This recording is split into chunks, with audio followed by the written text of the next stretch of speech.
So, I've covered the other two weapons of the DLC, the Mr. Handy Saw, and the Automatron Blade, but what about a gun? Well, there's two guns to cover. I got one of them right here. Truly a shocking weapon. I know, puns. What can I say? I love them. But oh well.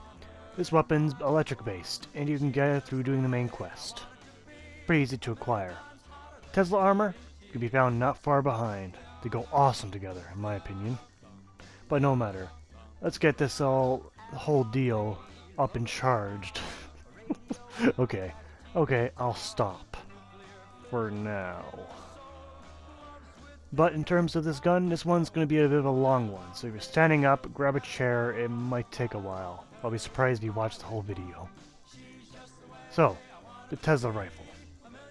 Brought the first pretty much unique electric-based weapon, where you can shoot pretty much bolts of lightning at your opponents. The damage at first looks pretty decent. It takes energy cells, and its fire rate's pretty decent, and the range is okay. Accuracy is acceptable. It's modernly heavy for what it is. It's a rifle still, but it has no value. And luckily there are two upgrades to this weapon, so this didn't quite cheap out of this one. Like the two melee weapons. But anyway, the performance of this weapon. In terms of how it's used, it's not different from any other rifle, except your projectiles get to point A, point B, like, instantly. It's not a plasma weapon, and it's not a laser, so it's lightning. In terms of aiming it, to be honest, I don't think you really can aim this. It kinda just goes somewhere in your reticule. It's a strange weapon like that. But in terms of, control, its stability, it's okay. Now, this plain vanilla version, this plain one, it sucks. Bad. These are lowly raiders, and it's not doing very good. Like, this is bad. Now, at first, I thought this weapon would be total garbage, but don't leave just yet. This weapon's not garbage. It's only the plain version as you find it is garbage. Yeah, I'll never use this plain version. It's semi-automatic. Screw that.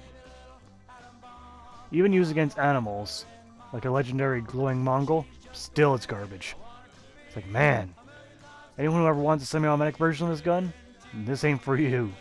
No, it is not. It's horrible. But enough bashing the weapon. It's time to get to the numbers. And before we get to numbers, keep in mind I have all my perks matched out so you see the maximum damage value of this weapon. Not just rifling, but all categories. That's important. The reason why is, you'll see in a second. First, we'll start at the sights. Then we get two choices. The crappy gunner sight or the reflex sight. The choice is obvious. Gunner sight's never a good one. Even a reflex sight won't help you that much, but the barrel, it's one of these weapons. A weapon that can change its nature. So we got automatic, charging, shotgun, and a lob barrel. So since semi-automatic barrel's garbage, we'll go with the automatic and see how that does. Alright, we take aim. And oh boy, she's a squirter! Recoil in this sucker is very heavy. Very heavy recoil. However, the reloading mechanism remains the same. As much as it's hard to keep on target, you don't have to worry about the reload. It seems like a running theme without this weapon, the reload's the same any way you go about it. So, the arc's supposed to travel between targets, and we can see it successfully does so very well. Very good, very well so.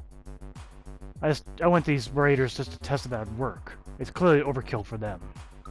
This is the only weapon I'm testing on raiders. Now, I was going to go against ghouls, but I found a behemoth instead, and decided, let's jump right ahead of everything else and try it on a behemoth, which, it's not very great. The behemoth barely feels it.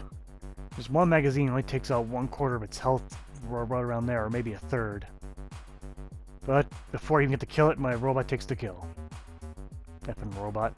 Too damn powerful with that damn laser head. But against ghouls, did wonderful. You can easily transfer between targets, even when they're meters apart. Now, against, both freaking super mutants, does pretty damn good. As much as I didn't kill the suicider very well, it did kill a dog pretty much near instantly. But it's very easy to aim this weapon. Like, you don't even have to aim the reticule right on them. You could be in the general area and the lightning arcs will still strike your opponent. It's still very powerful. Even against the more powerful super mutants, it has no problems. One magazine will pretty much lay out a butcher. Easily. Providing you have all your perks maxed out. But in terms of everything else, just dies instantly. Moving on from that, I decided to go against a Mirelurk. Now, using the Mirelurk, I noticed the running theme is it's not very good against large opponents. That, in fact, the arc gun is only good against smaller targets. I mean, not against the Mirelurks, not too much. But large targets seem incredibly resistant to this weapon. And to the point was I don't bother testing on anything else. Well, test against a Deathclaw, but for small targets, this burn thing worked wonderfully. Bugs, the synths, it took out all of them quickly. So that's the catch. Small targets only. And to prove my point, I'll attack this Deathclaw. And again, we can see that he is a larger target, and it does not work too terribly great. Just one magazine, it's just close shy of a third of his health. So there's much better weapons to use, because you'll be going through ammo a lot just trying to kill larger enemies with this thing. But still, a very good weapon, nonetheless. Just against small targets. That's all you need to remember. I also decided for kick it up a notch, try it against a Brotherhood guy. Pretty much power armor in general. This does not work. Mind you, they are scaled level to me, which I'm, at the time of this video, I'm level 86. So, it didn't quite work out so well. It never does when I attack the Brotherhood. It never does. But anyway, that is the automatic version of the Tesla rifle. Pretty darn good against small targets, and those who are not wearing power armor. Moving on from that, we're going to go with the charging barrel. Similar to how the Gauss rifle works, pretty much. Same ideas, but however, one thing that alerts me is the range is not a dramatic improvement. Damage is, but the range is only a small improvement. You'll see if that performs later. So down the range, to be honest, same idea, just Gauss rifle physics now. In terms of charging up, it's relatively quick. It only takes like 1.5 seconds to 2 seconds of a charge. But you can also rapid fire it, but there's only 8 shots in the magazine. Same reloading mechanism again as the R2 guns. I'll be going forward with every gun. So it's okay. Firing mechanism, it's okay. Now, first thing I took it against is a Marla Queen.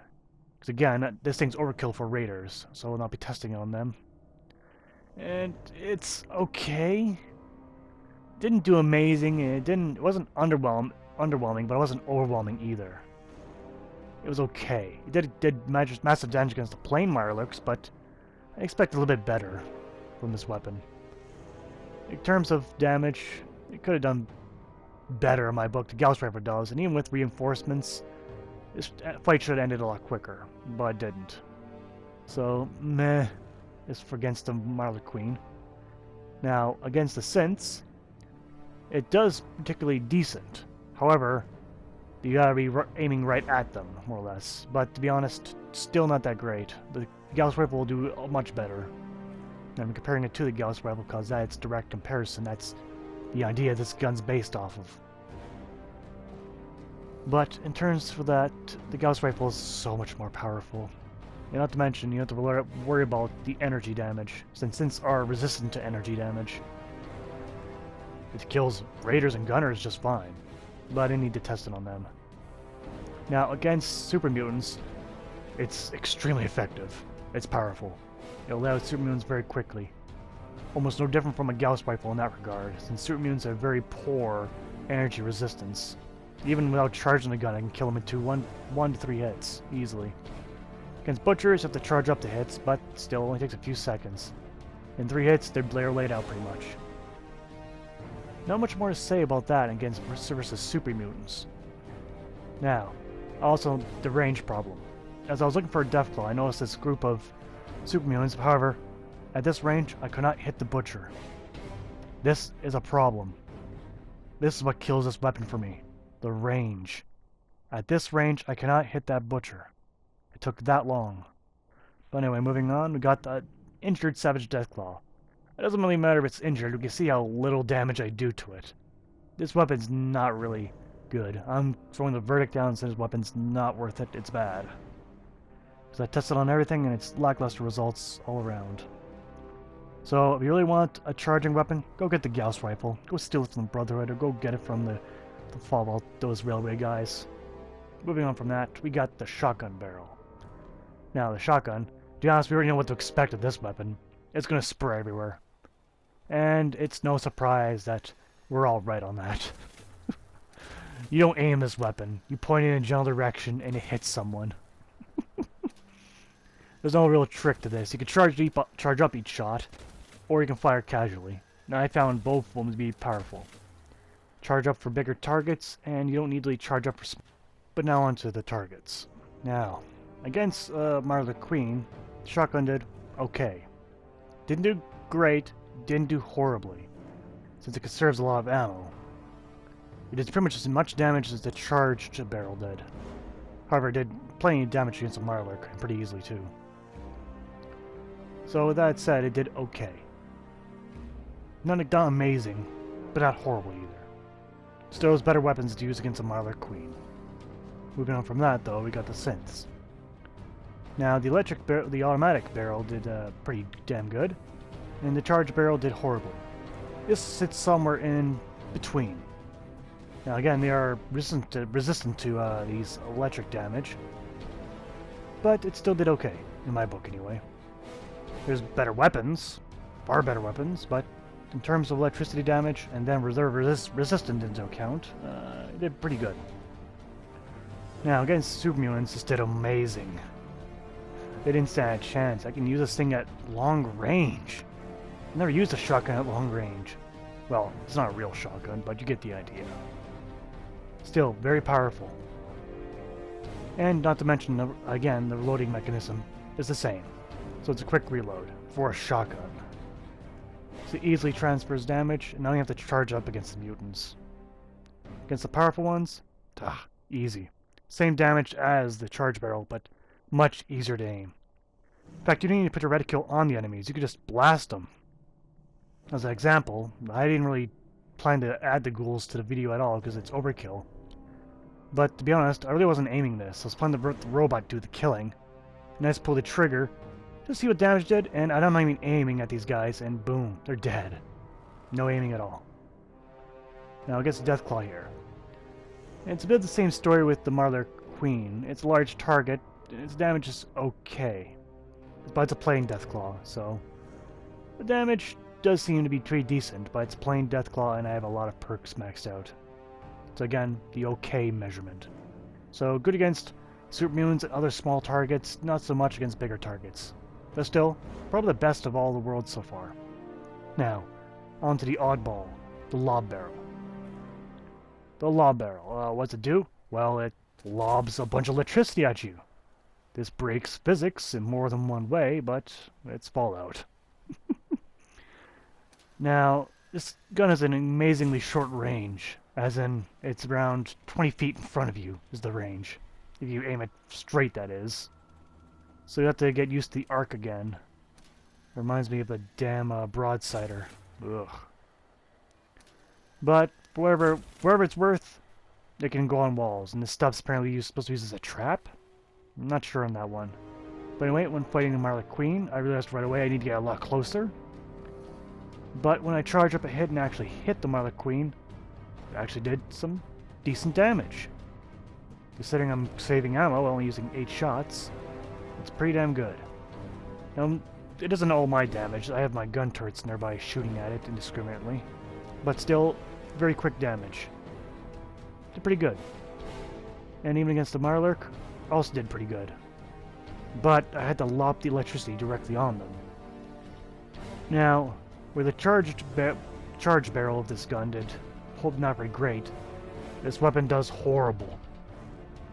Now, the static effect trap area does nothing to the synth troopers, and to be honest, trying to lop the electricity on these thin little targets is not the easiest task. There's much better ways to go about killing a synth than using this weapon. Bad idea. Horrible. Raise a charge barrel.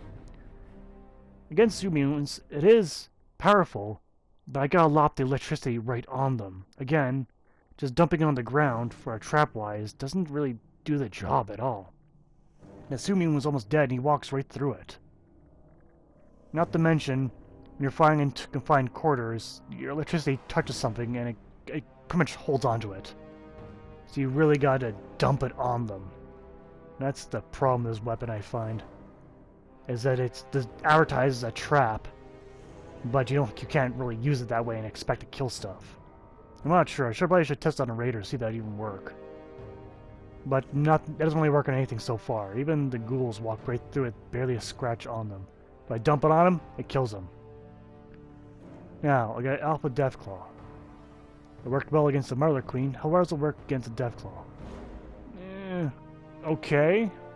It is an Alpha Deathclaw, and its Alpha Magician keeps disappearing on me. But still, there's much better weapons. This is okay. Didn't do amazing. It's the worst barrel of them all, in my opinion. Worst barrel. It shouldn't be used for anything. But that is up to you if you want to use it or not. I'm simply here to showcase it. But enough of that. It's on to the pros and cons of each of the barrels. And first up on the pros is the plain Tesla rifle. The plain version. The pros are easy to wield, and it's cheap. Again, not to mention easy to acquire since you get through the quest. And it comes as it is, so you don't have to really put any mods on it. Other pros, well, it has decent range for a rifle. Cons, however, the damage is not there. Pretty much the spread between targets isn't that great, from what I tested anyway. And with so many other options, it's the weakest barrel of them all. Don't really know why. Like, they could have upgraded the damage on this a bit then, if it was gonna be like this. But oh well. It's only a semi-automatic version. To be honest, with the automatic, why would you take semi-automatic? Moving on from that, we now got the automatic barrel. The pros from this is very high DPS with good damage. Also, excellent range for what it does. And it also arcs between targets very well. It also transfers said damage very well. So a lot of damage being outputted, but on the con side, however, you've got poor ammo economy. It chews through ammo very quickly. And it's not truly a long-range weapon. And that's pretty much the only cons I can think about the automatic version. Not really counting big or small targets, because we kind of went over that. What's good and bad against. But, more or less, we'll move on to the charged barrel. So, pros for the charged barrel. Oh, it's a bit of a struggle. Has great bullet economy. It reminds me of the Gauss rifle. I think that's a pro. Yeah. Well, moving on to the cons of the weapon. We've got lackluster damage for what it's designed to. Crappy range for a charged barrel. It's meant for long range. And it really doesn't match up to any of the other barrels in this list. It barely squeaks ahead of that plain barrel, the semi-automatic version. Truly an awful one. Still better than the lob one, I guess. Now, for the shotgun variant, we've got on the pro side, excellent damage, very easy to aim. In fact, there's barely any aiming required. It's good against pretty much almost every enemy type out there, but it doesn't really have any negative drawbacks. And again, the bullet economy is good. Not to mention, it's pretty damn awesome to fire and see all that electricity fly out like that, in one big bunch. Now, downsides. Well, the downsides are, there aren't too many of them actually. As far as I could draw, it's just, no, actually I don't have any downsides to this one. Pretty much it doesn't really attack your, I guess you can easily attack your own friends with it, but that's a minor thing. They could be easily revived after the battle. It's not really a huge issue for me, and probably not for other people either. Now on to the lob barrel. With the lob barrel, we've got a lot of damage if it's poured on the enemy. We also got it's a unique weapon. I'll only say that much. It's unique. No other weapons like it so far. And that's about a bit for the pro. Oh, good bullet economy. I'll also add that one in there too. But on the con side, however, we've got the trap function is awful. It doesn't work against anything. It has the shortest range of all the barrel types. And to be honest, it could do better against bigger targets. It did pretty good, but still, there are better weapons. But that is the pros and cons to each of the barrels. But which barrel you choose when you grab the weapon is up to you. I'm just here to provide information. And information is what you have. So, the Tesla rifle. Is it a good weapon? Pretty darn good. It certainly is fun. I'll say that first and foremost. All of these have been fun to use. Maybe not the original one, semi-automatic version, but no matter. It's all good. But this has been Showcase for today. I thank you for watching, and I'll see you next time. One more weapon to go, in terms of the Automatron DLC. See you then.